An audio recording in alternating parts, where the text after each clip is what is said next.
Hi and welcome to Movies Remastered. Today is May the 4th, so I've got to be positive in today's video. I really don't want this channel to start getting a negative approach towards Star Wars. Even though I'm fixing them, it's from a passion and from love. So today I want to focus on 7 of my favourite scenes from the Rise of Skywalker. Now these will be setups and payoffs and hopefully some callbacks within some of the movies within the franchise, whether it's from the OT or up until present day. So I want to start off with the first scene. Now a lot of people seem to be asking what Rey was looking at this point. I'm talking about this scene here.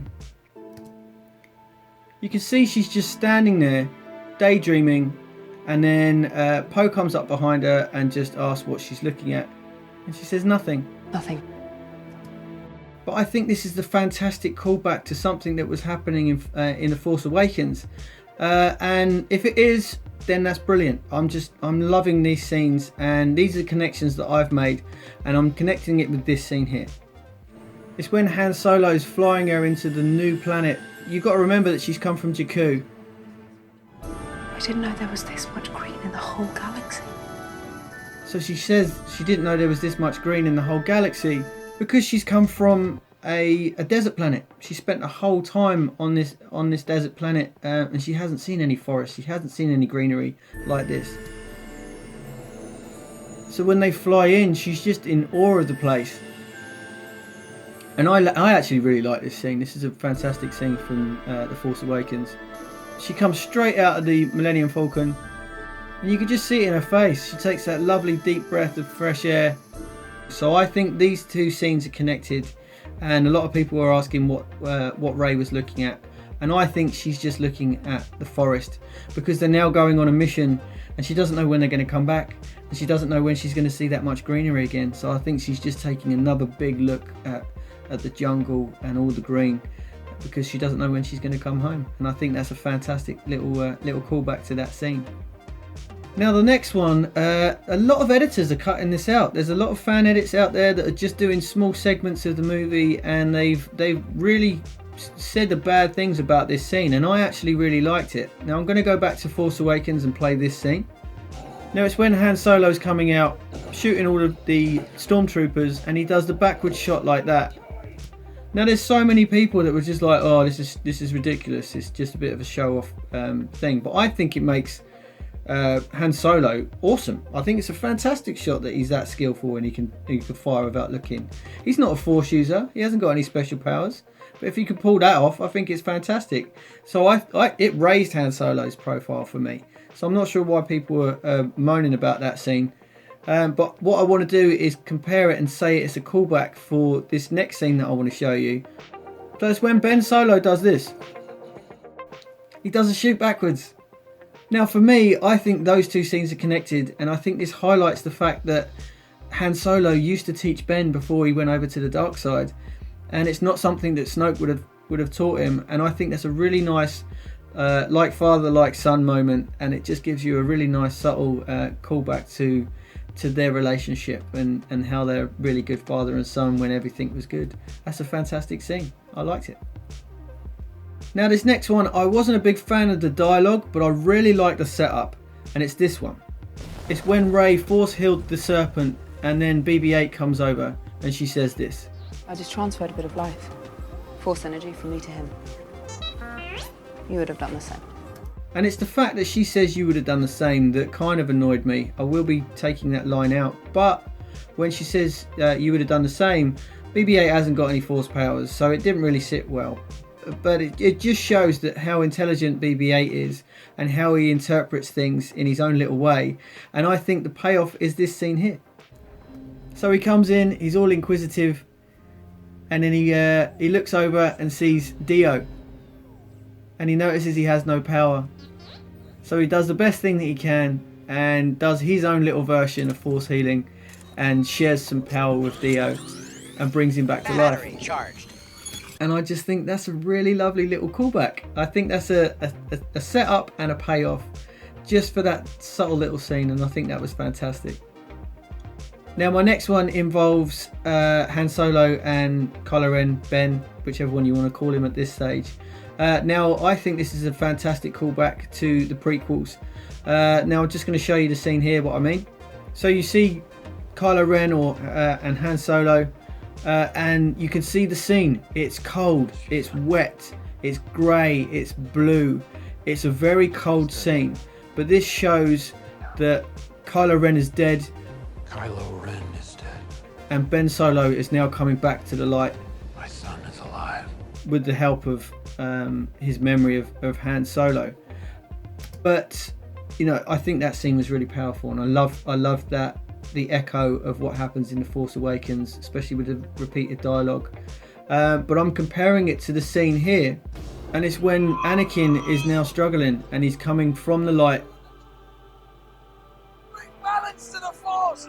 And it's his downward slope into the dark side. You can see there's darkness, there's reds, there's heat, there's warmth, and Anakin's falling into the lava, and I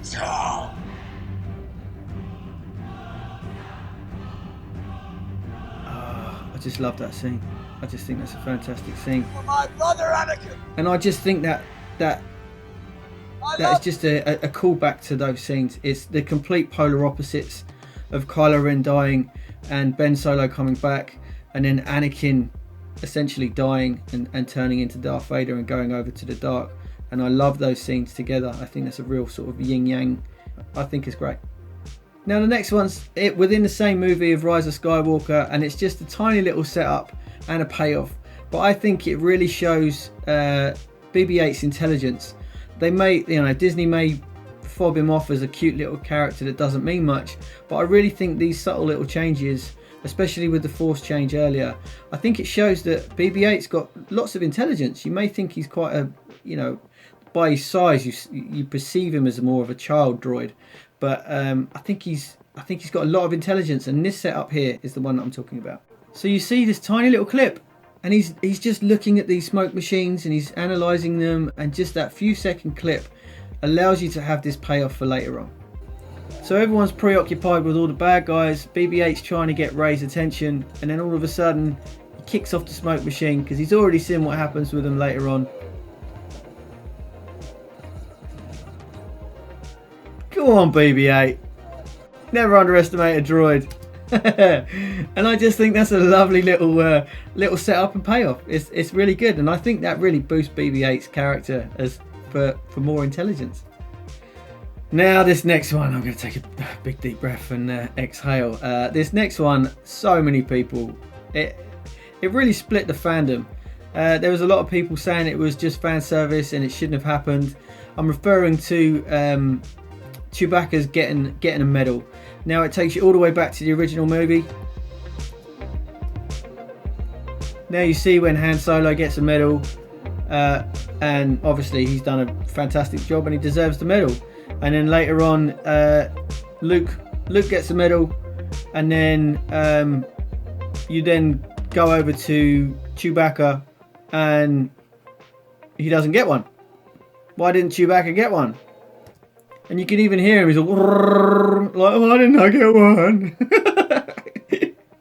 But everyone forgot about that, and obviously they've given you stories in comic books or whatever outside of the movie scene. But I don't like the fact that you need to go and buy novels and dictionaries and side projects. I want to know what's happening within the movie.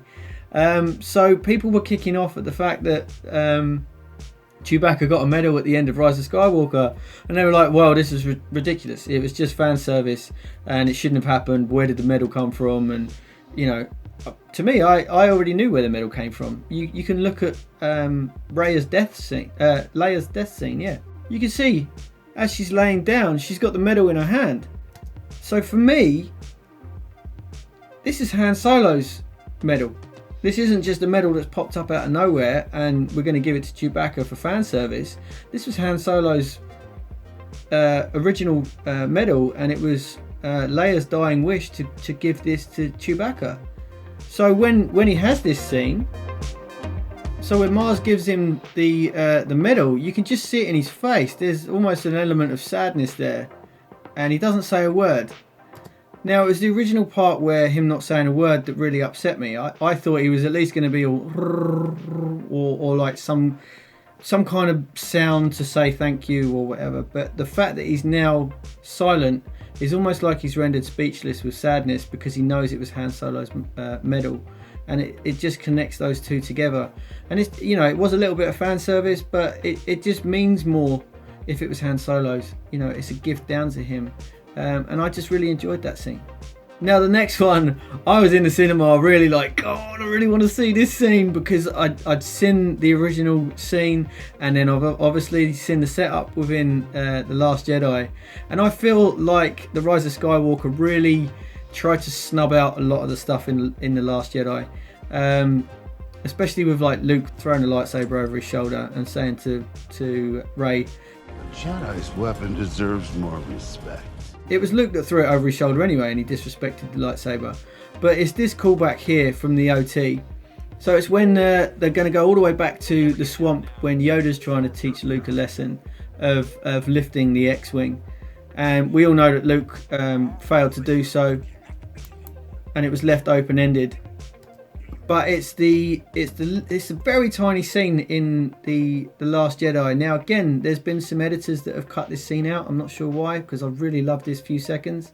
But it's this one.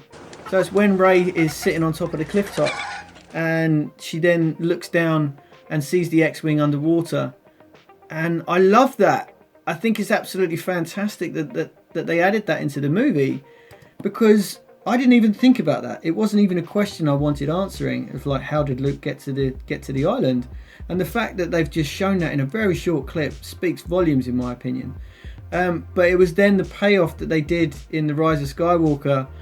Well, we all know about this scene. So when you see the bubbles and you hear the music swelling up, and then you just see the X-Wing coming out from the water. But it's the fact that you can then see Luke's face, and he just looks so happy that he's done this. And I was screaming. I was like, yeah, this is amazing. I can't believe they paid it off. And I was ecstatic at that point. There were so many scenes that made me a little bit like, oh God, I want to go home at this. It was just going so quick for me at breakneck paces, but that really pulled me into the movie, and I was just like, this is amazing, this is so good. And like I say, the look on Luke's face was fantastic. Well, hopefully you've enjoyed today's video, and those 7 of my favourite scenes with deeper meanings has given you something to think about. Leave a comment below if you agree with me, and wondering whether these are my theories or whether they're actually linked to the scene, whether this was J.J. Abrams' plan all along. But anyway, hopefully you enjoyed today's video. Give it a thumbs up if you did. Now my scheduling for the next few videos might change a little bit. I've been doing some work for the BBC, and I've been offered some extra work with ITV, which is absolutely fantastic, and a documentary with Channel 5.